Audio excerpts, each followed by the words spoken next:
Hello friends, welcome to Krishna automation. आज का video बहुत इंपॉर्टेंट है सभी के लिए कि सीएनसी प्रोग्रामर हम अगर बनना चाहते हैं तो हमको क्या क्या नॉलेज होनी चाहिए। इसके लिए मेरे पास ये की पॉइंट्स हैं, टोटल 20 हैं। एक एक पॉइंट को मैं बताऊंगा, एक एक पॉइंट को आपने समझना है। सबसे पहला पॉइंट आता है की पॉइंट में जी कोड लिस्ट। जी कोड लिस्ट का मतलब है कि जब हम किसी भी एक्सिस को चलाएंगे तो एक्सिस को चलाने के लिए जी कोड का यूज होता है। सबसे पहले हमको ये पता होना चाहिए कि जी कोड यूज होता कहाँ है। तो जी कोड का जो लिस्ट है, लिस्ट में जितने भी जी कोड हैं तकरीबन जी कोड का ज्ञान हमको होना चाहिए। कौन सा जी कोड कहाँ यूज होता है। और मैं आपको बता दूं, जी कोड का काम किसी भी एक्सिस को चलाना होता है। तो इसीलिए कोई भी जी कोड आपने मिस नहीं करना है। तकरीबन जी कोड आपको आने चाहिए और जी कोड लिस्ट ऑलरेडी हमारी यूट्यूब चैनल पे अवेलेबल है। आप चाहें तो वहां से ले सकते हैं। जी कोड लिस्ट डालेंगे भाई गोपाल सर तो आ जाएंगे। दूसरा है एम कोड। एम कोड का हमको पूरा नॉलेज होना चाहिए। एम कोड जितने भी हैं सभी एम कोड का नॉलेज होना चाहिए। और एम कोड का काम क्या है, एम कोड कैसे बनते हैं, तो वो सब हमको नॉलेज होना जरूरी है। अब एम कोड का काम क्या है मैं बता देता हूं शॉर्ट में। एम कोड काम करता है एक्सिस को छोड़ के बाकी जितना भी काम है वो सब एम कोड करता है। स्पिंडल को चलाना है, कूलेंट ऑन ऑफ करना है, डोर क्लोज ओपन करना है, चक क्लैंप डी क्लैंप करना है, टेल स्टॉक आगे पीछे करना है, ये सब एम कोड काम करेगा। ठीक है, केवल टूल चेंज के लिए टी कोड और स्पिंडल आरपीएम के लिए एस कोड, बाकी सब एम कोड। ये पहले हमको पता होना चाहिए। तीसरा है, एम कोड की लिस्ट भी हमारी अवेलेबल है। एम कोड लिस्ट में आप जाएंगे तो आपको पूरा मिलेगा। तीसरा है इंडस्ट्रियल ड्राइंग। इंडस्ट्रियल ड्राइंग क्यों चाहिए?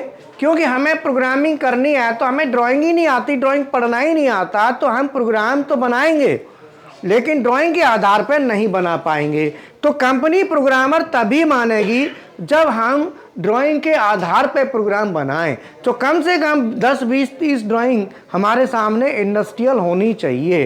कम से कम 20 ड्राइंग्स की स्टडी इंडस्ट्रियल ड्राइंग में अगर मैं बात करूं तो मिनिमम 10 to 20 ड्राइंग्स, 10 से 20 ड्राइंग जो इंडस्ट्रियल हो, जो रियल में हो कंपोनेंट्स की, वो ड्राइंग इंडस्ट्रियल हमको स्टडी में आनी चाहिए। ड्राइंग डिजाइन करना भी आना चाहिए और ड्राइंग हमें पढ़नी भी आनी चाहिए। इसलिए अगर हम 20 ड्राइंग्स की स्टडी कर लेंगे तो हमें आगे पढ़ना आ जाएगा। 20 ड्राइंग के बाद हम समझ जाएंगे कि आई ड्राइंग कैसे पढ़ी जाती है। ठीक है, अगला point, surface roughness. Surface roughness हमको क्यों चाहिए? क्योंकि जब भी हम प्रोग्राम बना के रन कराएंगे तो हमें सरफेस रफनेस इसीलिए चाहिए क्योंकि सरफेस रफनेस के आधार पर ही ऑपरेशन सेलेक्ट होगा। आप प्रोग्राम बनाएंगे, हमको रफिंग चलाना है या फिनिशिंग चलाना है, कैसे पता चलेगा? कस्टमर सरफेस रफनेस में जो देगा उसी से पता चलेगा कि हमें रफिंग साइकिल चलाना है या फिनिशिंग चलाना है। तो सरफेस रफनेस हमको क्या बताएगी?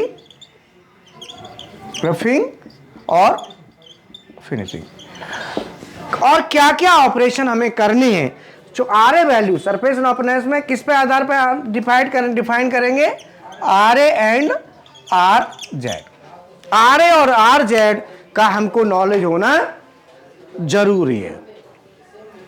जीडीएनटी आप समझ में आया ना? सरफेस रफनेस क्यों चाहिए? हमें रफिंग करनी है या फिनिशिंग करनी है, वो ये बताइए। समझ में आ रहा है ना? अब यही नहीं पता तो रफिंग फिनिशिंग कौन बताएगा? ऐसे थोड़ी कोई बताता है, ड्राइंग से पता चलता है।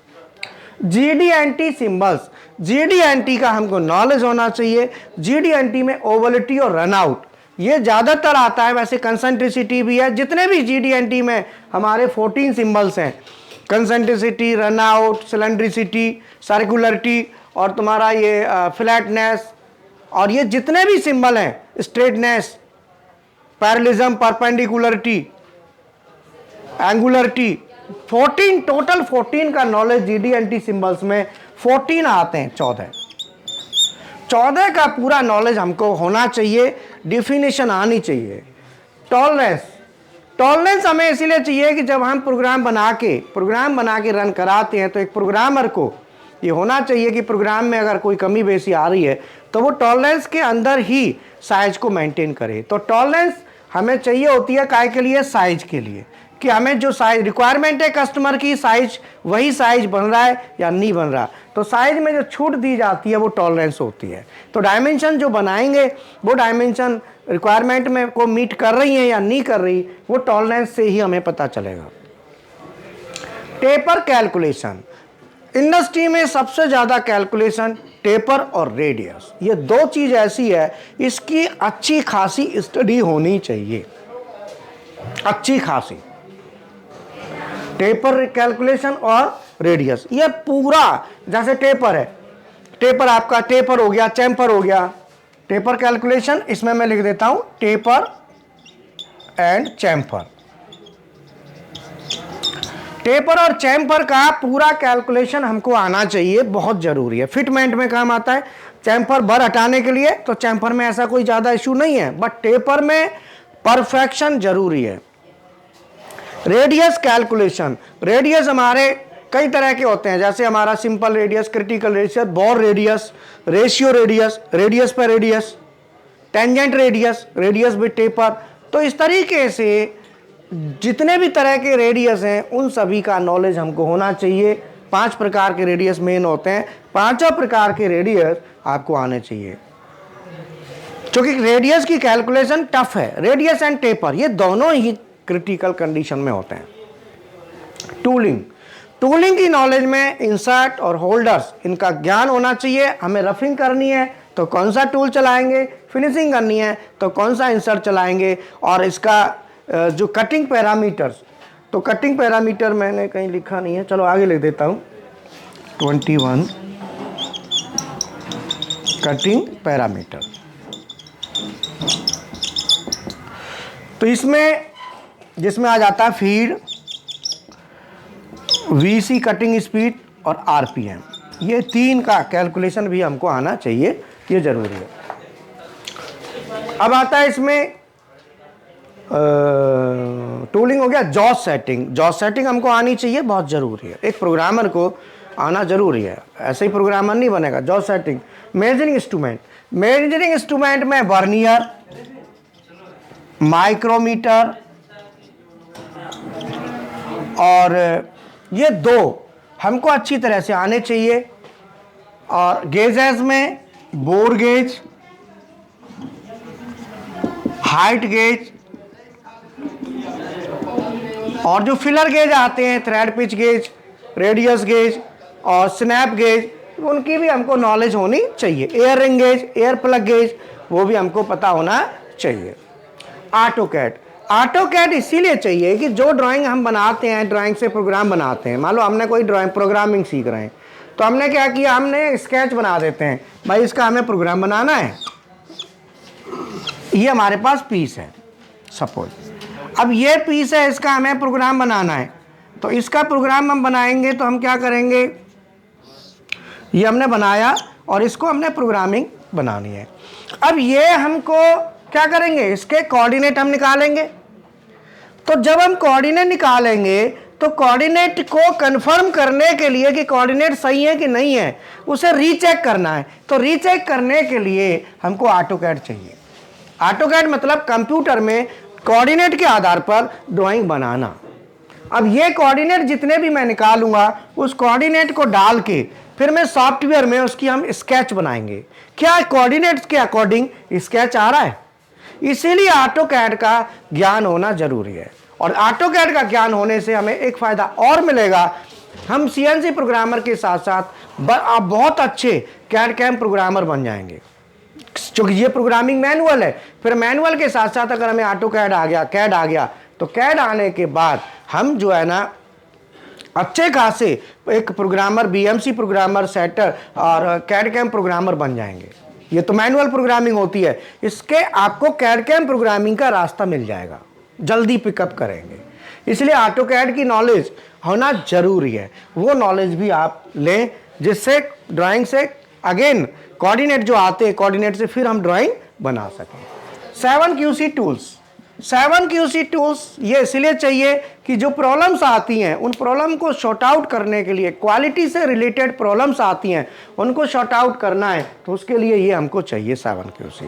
उसके बाद एसपीसी में हम क्या करते हैं, जो प्रोसेस हमारा चलता है इंडस्ट्री में, जैसे हमें कहीं कंपनी ज्वाइन करनी है तो वहाँ जो बड़ी इंडस्ट्री होती है वहाँ पे प्रोडक्ट चलता है तो वहाँ हर पीस को चेक करना आसान नहीं होता।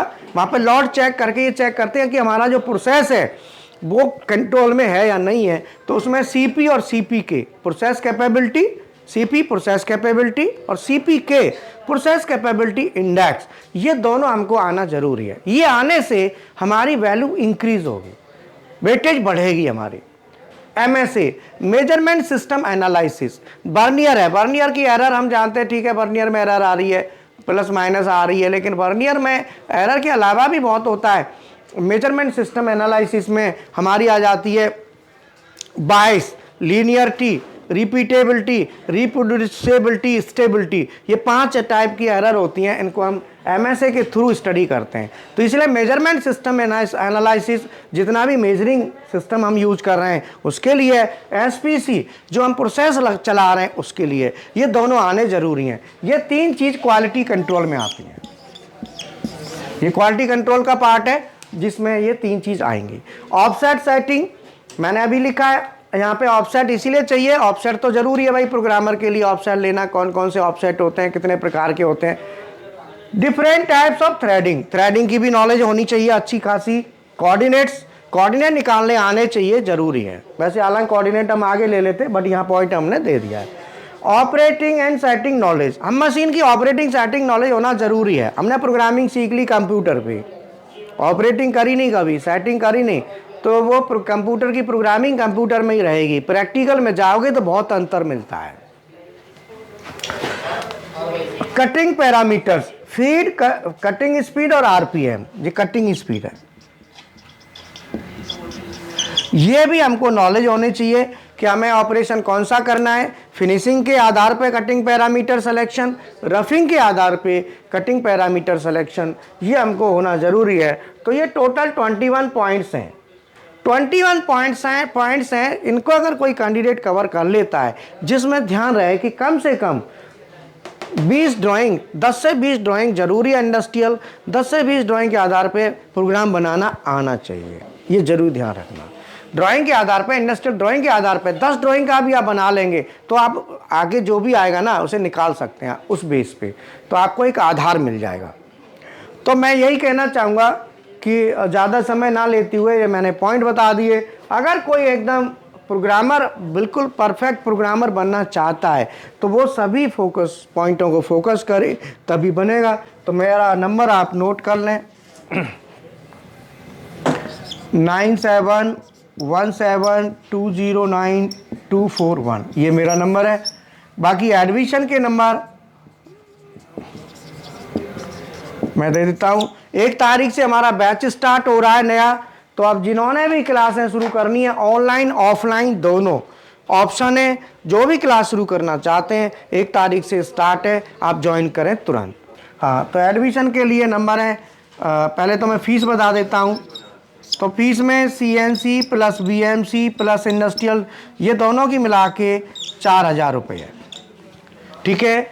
और इंडस्ट्रियल ड्राइंग, जो ड्राइंग है ना आप देख रहे हैं ना, ड्राइंग प्लस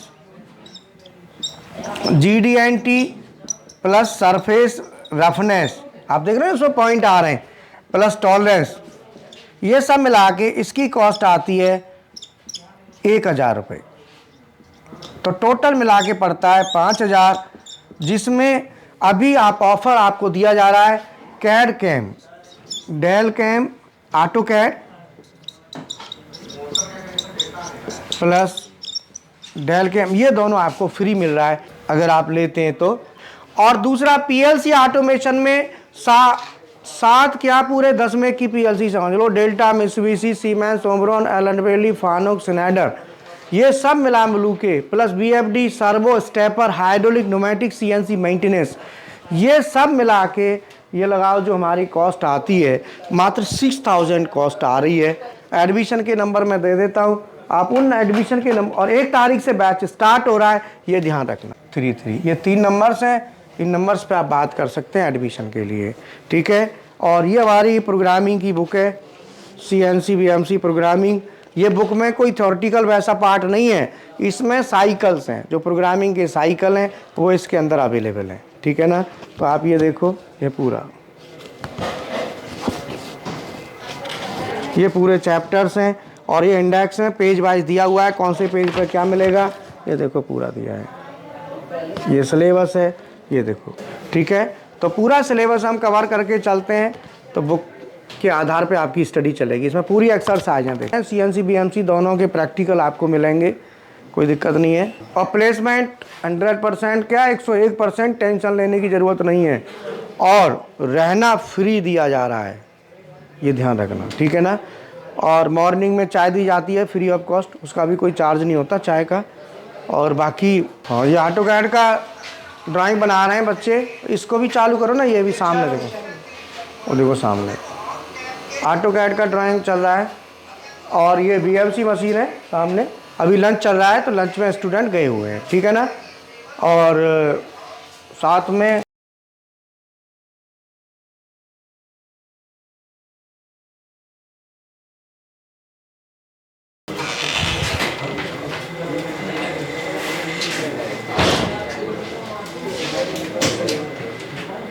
है ना, ये सब पीएलसी ऑटोमेशन दिखाओ, लैब मशीनरी पूरी।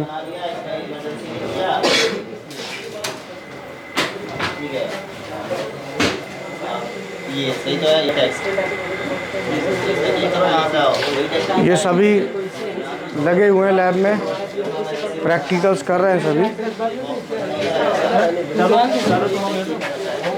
ठीक है ना। ये दिखा दो, बच्चे लग रहे हैं।